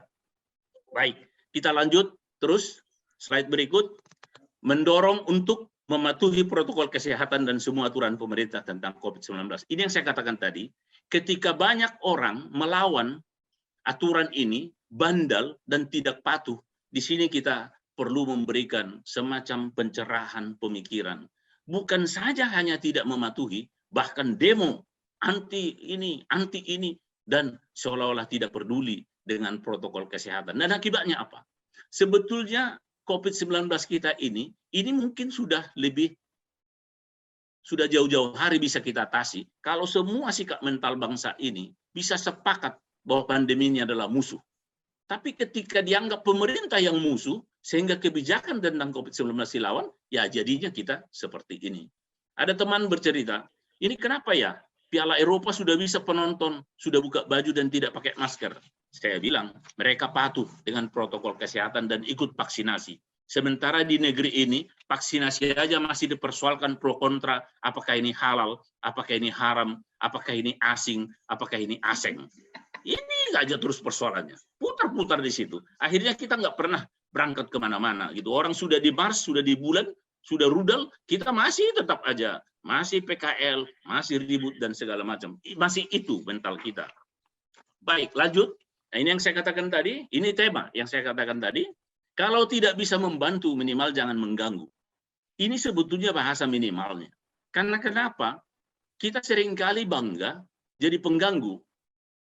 Lebih bangga kita kadang seperti kalau memang terganggu pendeta kita, terganggu gereja kita, kalau karena kita jadi terkenal. Masih ada orang-orang seperti itu. Di bangsa ini juga, ini banyak. Bukan hanya sudah, misalnya ada satu partai, kritik terus pemerintah. Tidak pernah membantu. Padahal kalau mereka membantu semua hanya kader partainya saja yang divaksinasi, seperti salah satu partai sekarang, sebetulnya sudah banyak terbantu pemerintah dan mungkin bangsa ini cepat keluar. Dan gereja juga mungkin seperti itu. Jadi ini prinsip yang seharusnya kita miliki. Bapak, Ibu, Saudara-saudara sekalian, saya hanya mau menyampaikan bahwa tolong juga gereja-gereja kita, saya mohon melalui pertemuan yang baik ini, yang dilakukan oleh BPK Gunung Mulia, bahwa sebetulnya kita juga harus memberikan andil dalam membentuk opini. Kalau kita tidak bisa membantu membentuk opini yang baik dan benar melawan ketidakbenaran dan kebohongan itu, minimal sekali lagi saya mohon dengan sangat, jangan kita ikut menyebarkan kabar-kabar bohong itu. Karena kadang-kadang kita juga, oh ini apa? Oh ini begini. Akhirnya apa? Kita juga panik. Karena berita-berita itu belum tentu juga itu bisa membantu dan mempersiapkan kita dalam menghadapi pandemi ini. Pandemi ini kita tidak tahu, unlimited, unpredictable. Tidak tahu kapan ini berakhir. Oleh karena itu, saya kira tugas kita sebagai gereja, dan saya juga sebagai jemaat, walaupun saya aktif juga di pelayanan di gereja, mulai dari tingkat jemaat sampai tingkat kantor pusat HKBP sebagai mengelola pendidikan HKBP. Tapi yang mau saya katakan adalah seringkali kita mengabaikan hal-hal yang sebetulnya juga penting seperti membentuk opini dan memberikan tulisan. Jadi siapa yang bisa menulis, siapa yang membentuk opini, mari kita ikut menyumbangkan pikiran. Minimal menyebarkan ke teman-teman kita satu gereja. Tolong jangan ikut begini, tolong jangan begini, kalau boleh begini. Artinya kabar baik dan juga untuk informasi-informasi yang benar itu. Bapak, Ibu, Saudara-saudara, bagi kami yang ikut dalam pertarungan opini yang saya katakan tadi, di bidang media sosial dan juga di YouTube, kita perang opini. Seringkali kita menghadapi kebuntuan dan apa-apa sedikit dikaitkan dengan sara. Nah, ini juga tantangan kita sebagai warga gereja. Tapi kita tidak boleh kalah. Mengatakan yang benar dan untuk mencerahkan, untuk menyemangati orang, kita harus lakukan sesuai dengan bakat, talenta yang Tuhan berikan kepada kita. Jadi bagi kami, ini semiloka ini sangat baik. Cuman karena saya jemaat, dan saya adalah penulis, saya tidak memakai istilah-istilah alkitabiah dan teologis, tetapi yang saya katakan, tema-tema tulisan kami semua yang saya buat dalam slide-slide ini, yang kalau kita lihat misalnya kalau Bapak Ibu bisa membaca buku yang seperti yang dikatakan Ibu Rahel tadi, khususnya ini inspirasi di masa pandemi, memang dia betul-betul tulisan-tulisan tentang kasus-kasus, bagaimana mengatasinya, dan juga bagaimana menghadapi ketidakbenaran sebuah informasi, cara menyeleksinya. Memang kami tuliskan, itu kami tulis. Setiap hari kami menuliskan untuk dibagi, apakah melalui Facebook, melalui grup ya, dan juga melalui Kompasian yang saya katakan tadi, blog yang dikelola oleh Harian Kompas Group. Itu mungkin yang bisa saya sampaikan Bapak Ibu Saudara-saudara. Marilah kita bersemangat tetap walaupun susah ini. Mari kita terus memberikan semangat kepada bangsa ini, bahwa bangsa ini juga bisa keluar dari situasi ini kalau kita bersama-sama. Berdoa itu sangat penting, berbuat baik semua itu penting, tapi mari kita kalau boleh membangun solidaritas, saling mendukung, jangan mencela, oh ini tidak perlu aksi perempuan, oh tidak perlu ini, saya kira tidak itu. Semua ini perlu, apapun, dimanapun, siapapun kita, sekecil apapun yang kita lakukan, saya kira itu akan diperkenankan Tuhan untuk membantu kita mengatasi pandemi dan bisa sebagai sumbangsi kita kepada bangsa dan negara ini. Terima kasih, mohon maaf hal-hal yang kurang berkenan. Terima kasih Bu Rahel, kembalikan kepada yang terima kasih Pak Aldentua menegaskan tentang sebetulnya apa yang bisa masing-masing kita lakukan dalam kapasitas kita untuk menghadirkan sukacita ya, terutama dalam usaha bersama kita untuk menghadapi pandemi ini. Dengan menulis itu kita memperdengarkan pandangan kita dan paling tidak kita berusaha untuk mengarahkan ya, memberi alternatif terhadap pandangan-pandangan yang kadang-kadang tidak berpihak pada hidup tetapi justru dengan alasan keagamaan lalu mengarahkan orang kepada pilihan-pilihan yang mematikan. Nah, terima kasih, kita masuk kepada respons dan Bapak Ibu saya sudah ingatkan para panelis untuk melihat pertanyaan-pertanyaan atau respons di ruang chat sehingga sekarang Bapak Ibu dikasih kesempatan untuk merespons dan sepertinya waktu respons itu hanya 5 menit Bapak Ibu. Banyak hal yang mungkin disiapkan tapi tolong menekankan hal-hal yang penting sehingga waktu kita bisa kita manfaatkan secara maksimal. Kesempatan pertama diberikan kepada Pendeta Herlina. Silakan Ibu 5 menit waktu untuk merespons. Baik, terima kasih Bu Rahel. Teman-teman, saya akan mencoba menjawab beberapa pertanyaan sekaligus. Mungkin saya tidak bisa menyebutkan nama. Saya dihubungi oleh tim COVID Sumba Timur karena sudah 3 orang yang meninggal. 1 teman pendeta saya berturut-turut memakamkan 2 orang. Setelah ini saya harus segera pergi ke unit pemulasaran jenazah. Baik, yang pertama terkait dengan konsumen atau mereka yang kami layani. Angka persisnya tertulis di akun Facebook saya, tapi di sini saya melupakan catatan itu. Tapi ratusan orang kami layani sejak pandemi itu. Ribuan piring nasi sudah diserahkan kepada mereka. Nah, bagaimana metode pekerjaan di dapur itu? Tadi saya sudah jelaskan bahwa masing-masing orang mengirimkan makanan 1 porsi dari rumahnya. Tapi kalau ada menu spesial, misalnya kami ingin mengirim bubur Manado, maka kami meminta salah seorang ibu yang punya kemampuan untuk itu. Kami memberikan dananya, dia mengolah, nanti pada waktu antar kami beberapa anggota turut mengantarkannya. Lalu bagaimana kisah Marta dan Maria sewaktu diminta Yesus untuk membantu dia? Saya pikir di sini ada sesuatu yang mau Yesus katakan kepada Marta dan Maria adalah soal kesadaran akan pilihan dan risiko dari pilihan itu. Jadi kalau Marta memilih untuk bekerja di dapur, dia tahu risikonya apa.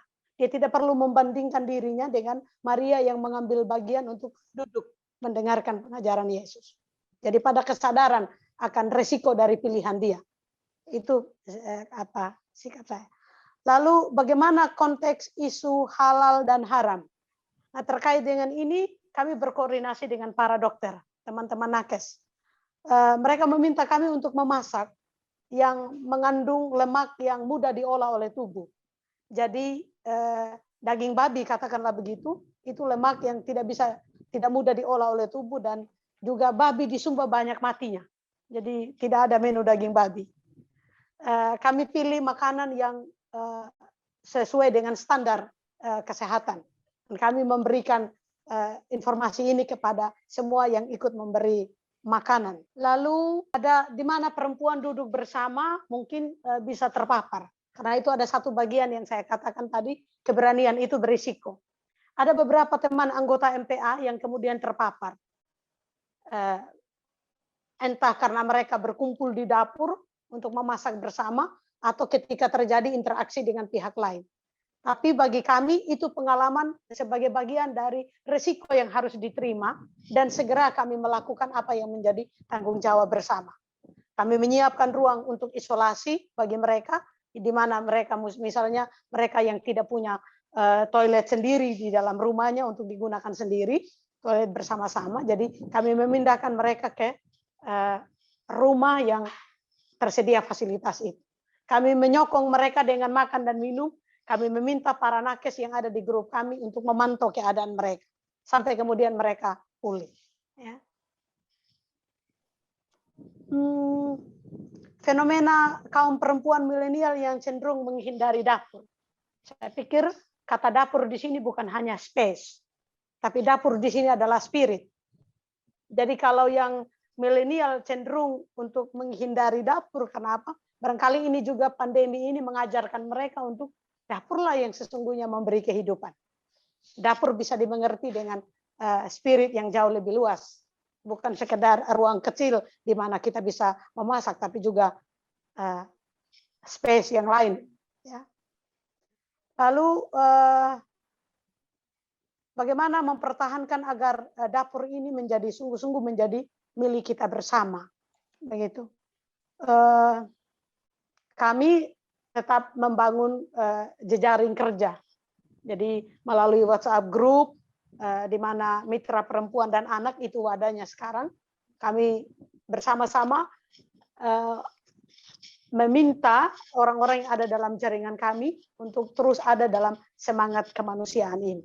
Ya. Sampai dengan sekarang ada teman pendeta dari Jakarta masih setia mengirimkan donasinya untuk sepiring nasi, aksi sepiring nasi. Nah, ada pertanyaan Karatna, saya catat di sini dan saya memberikan jawaban. Beliau bertanya begini, berteologi dari dapur memberi kehidupan, apakah implikasi teologi ini jika kita memandang gereja sebagai dapur yang dalam banyak hal gereja masih terus berkutat dengan pemenuhan kebutuhan internal? Saya memberikan pernyataan begini, dari dapur di tengah pandemi yang kami kelola sekarang ini, bagi saya, sangka saya, gereja bisa makin meluaskan cakrawala. Agar apa?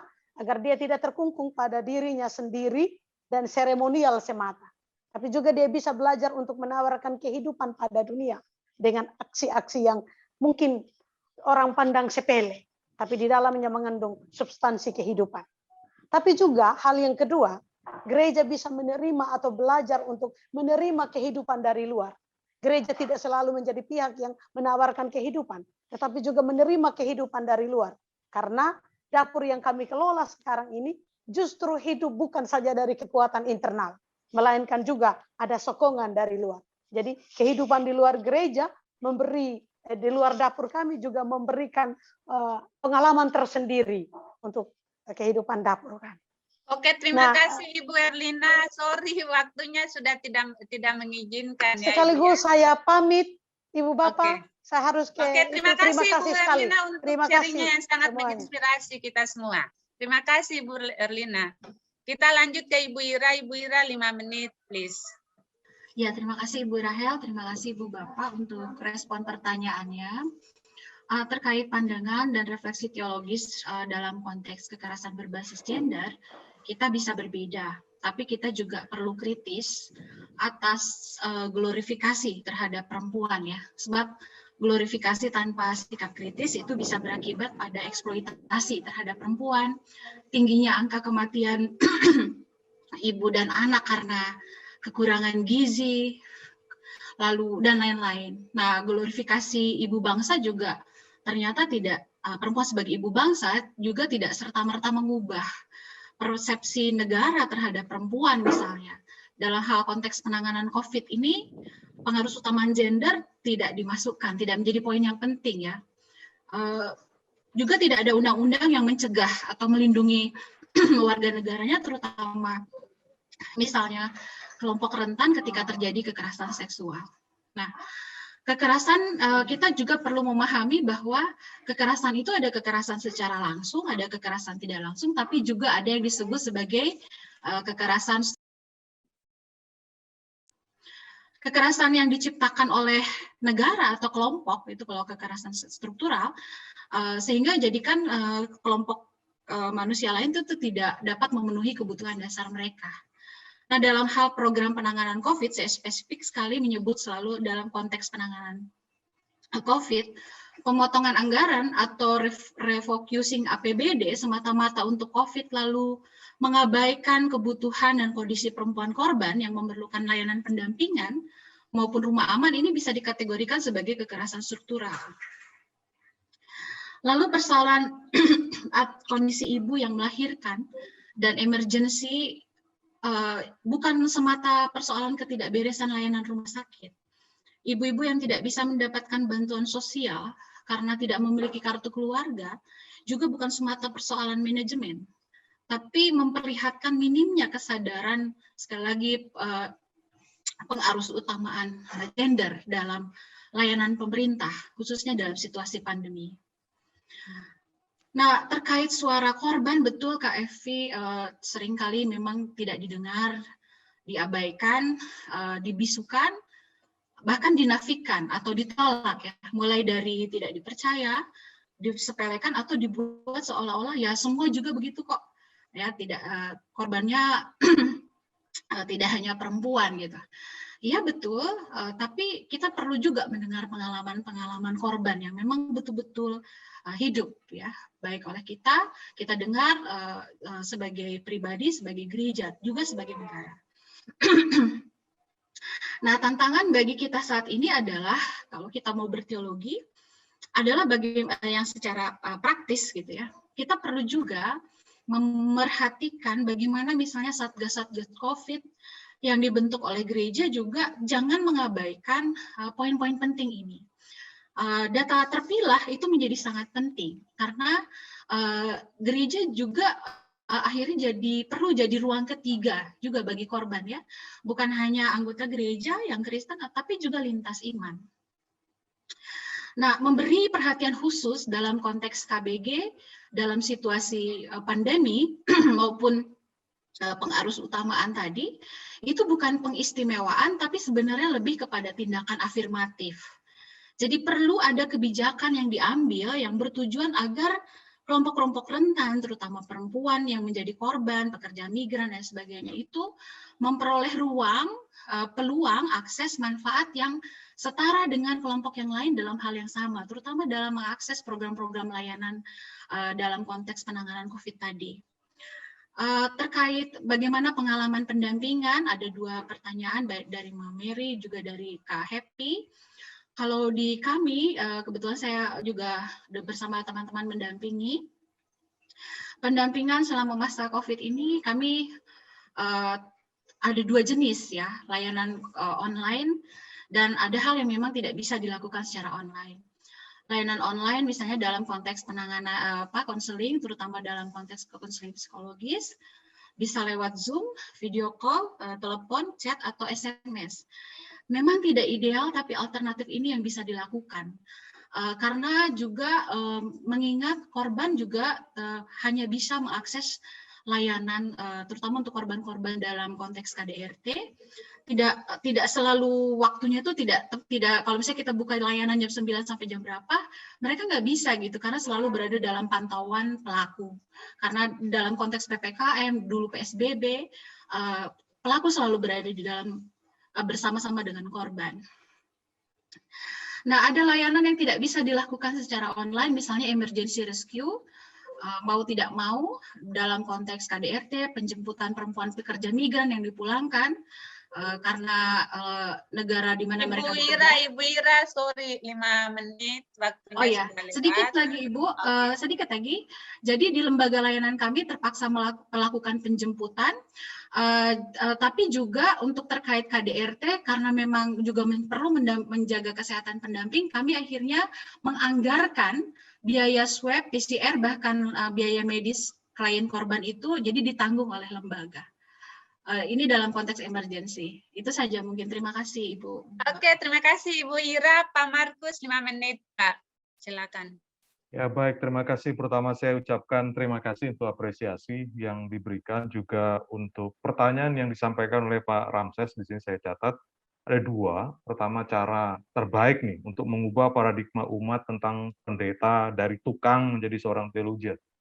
Saya kira ada 2 yang bisa ditempuh strateginya. Yang pertama itu penyiapan calon, seperti tadi saya presentasikan, itu di STT sekarang dan ke depan, ya kita perlu menolong calon-calon pendeta kita itu untuk menjadi seorang yang bukan hanya diisi pengetahuan tentang teologi macam-macam teologi, tapi juga ditolong untuk bisa mengkonstruksi, ya, berpikir secara teologis, bernalar secara teologis dari konteks dan lokasi di mana dia berada.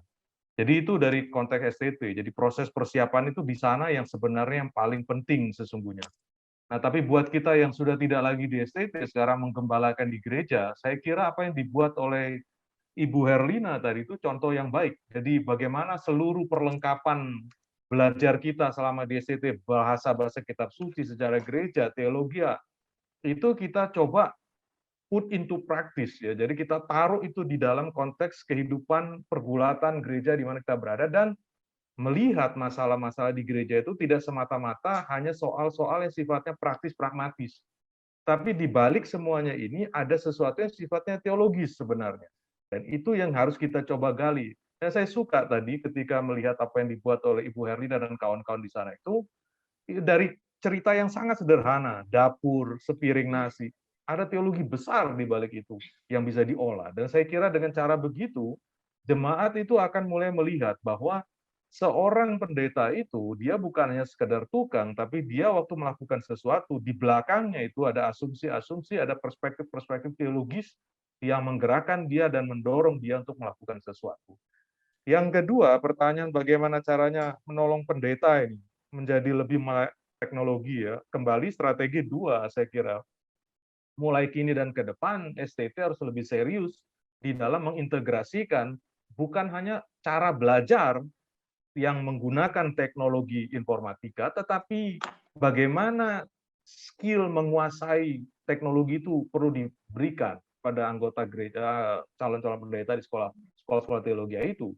Dan bagaimana memakai peralatan yang mereka punya, dari ponsel yang paling sederhana sampai ponsel yang paling mahal, dari peralatan yang paling sederhana sampai yang paling mahal, itu kalau dia bisa dilatih baik-baiknya, memakai itu sebagai alat untuk menyuarakan kebenaran, mengajarkan hal-hal baik tentang Tuhan dan manusia dan alam semesta ini, saya kira itu akan terjadi banyak perubahan setelah mereka masuk ke gereja. Tapi sekarang, buat kita yang ada di gereja, itu perannya sinode dan lembaga-lembaga gereja masing-masing yang harus mulai sekarang itu melakukan upaya-upaya pendidikan kalau para pendeta di lapangan untuk mereka bisa menggunakan sarana itu.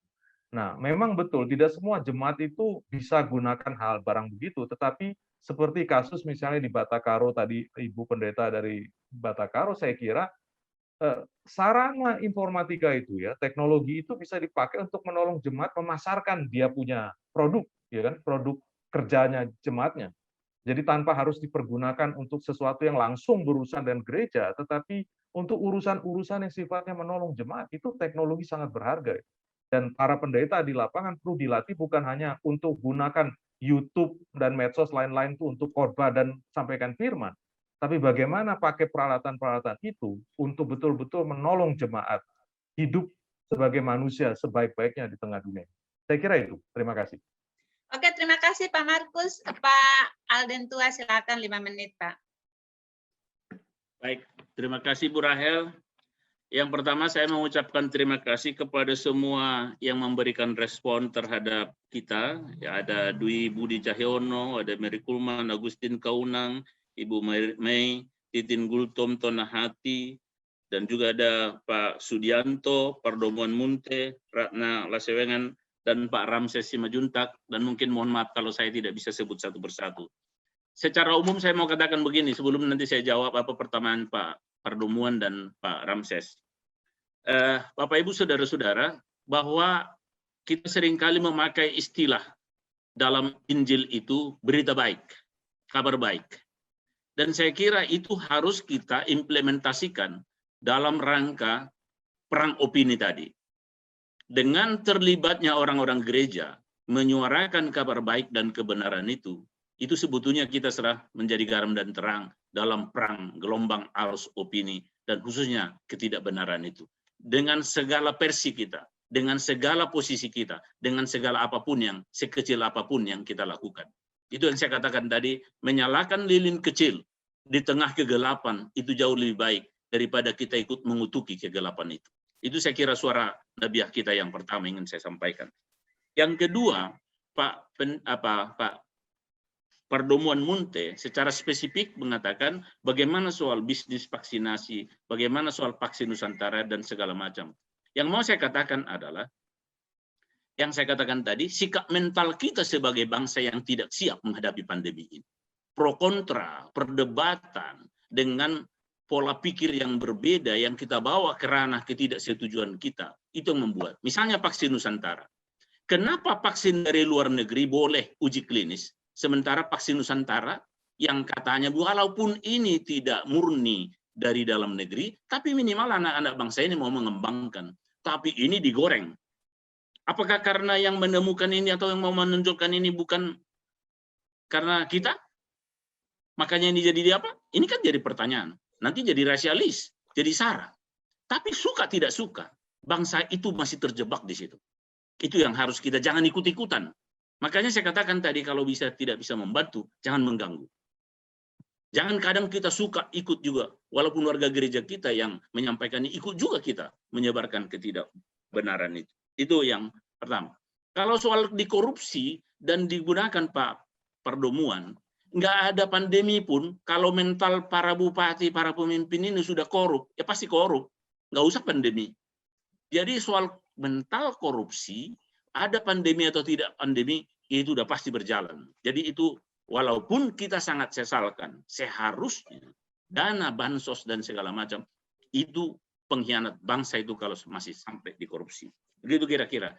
Jadi itu untuk Pak Pardomuan, saya nggak bisa terlalu karena ini waktunya. Nanti kalau bisa nanti melalui BPK bisa kita perpanjang. Pak Ramses, bagaimana kita memerangi hoax ini apalagi di gereja? Ya itu yang saya katakan tadi. Warga gereja suka tidak suka sering terjebak dengan penyebaran hoax itu. Pernah di gereja kita di satu grup WA ada penyebaran, ada yang dulu korban radikalisme itu dipotong lehernya berdarah-darah, ikut dia menyebarkan. Itu kan penyebaran terorisme. Dengan menyebarkan gambar itu yang sangat mengerikan, kita udah ikut menakut-nakuti kita. Jadi saya bilang waktu itu, siapapun yang kamu kirim, hapus. Kalau tidak, ini bisa menjadi masalah besar di gereja kita. Itu contoh. Jadi maksud saya, kita di gereja kita, ada grup WA kita, penatua, apakah jemaat, tolong kita kontrol juga. Kita harus proaktif. Jangan nanti, ya udahlah, biarin aja. Kan toh dia yang bagi, itu saya kira tidak. Ketidakpedulian kita terhadap berita-berita seperti ini, sebetulnya kita ikut menyumbang ketidakbenaran itu. Kalau kita tidak memerangi ketidakbenaran, kita tidak menyampaikan dan menegur itu, kita sebetulnya ikut mendukung ketidakbenaran dan hoax itu. Jadi itu tugas tanggung jawab kita juga. Bukan saya kok yang menyebarkan. Biarpun bukan kita, tapi kita harus tegur. Itu kira-kira contoh-contoh maksud saya Pak Ramses. Ya memang semua kita yang saya katakan tadi, biarlah kita semua menjadi garam. Biarlah kita semua menjadi terang. Jangan harap hanya pendeta kita saja yang jadi garam, hanya penatuannya, enggak cukup. Kita semua punya tanggung jawab sebagai orang yang sudah diberkati Tuhan, yang sudah kita diutus kemanapun kita pergi, bagaikan domba ke sarang serigala. Semua kita, tidak hanya pendeta, tidak hanya penatuannya, tapi semua kita sebagai umat harus menyampaikan suara itu, harus berani melawan apapun risikonya, tapi kita tetap dalam kebenaran dan kebaikan yang ingin kita sebarkan. Begitu, terima kasih Ibu Rahel. Terima kasih Pak Aldentua, terima kasih kita sampaikan kepada 4 panelis kita yang sangat luar biasa. Saya hanya mengingatkan bahwa yang khas dari sesi ke-8 ini ya dari saya bahwa kita harus memperdengarkan yang sudah kita lakukan dengan menuangkan itu dalam tulisan sehingga kita saling belajar. Ya, kita akan sharing apa-apa yang pernah kita lakukan, misalnya yang dilakukan oleh Ibu Ira dan Ibu Herlin itu sangat kaya. Mari kita tuliskan itu untuk kita sharing kepada semua orang. Ini adalah kesaksian kita. Terima kasih Bapak Ibu, dan saya kembalikan ini ke Mas Anton. Silakan. Terima kasih Ibu Rachel yang telah memandu diskusi panel sesi 8 ini dengan sangat baik. Terima kasih Pendeta Herlina, Pendeta Ira, Pendeta Minggus, Pak Alden, luar biasa praktis teologi di lapangan yang Bapak Ibu perjuangkan. Kita tahu ada keterbatasan waktu, tapi saya kira ruang diskusi ini masih bisa dilanjutkan di luar semiloka ini. Terima kasih untuk semua pembicara sepanjang sesi 1 dan sesi 2. Kita akan istirahat sampai dengan pukul 13.00. Kita akan ketemu lagi nanti. Selamat siang, selamat istirahat.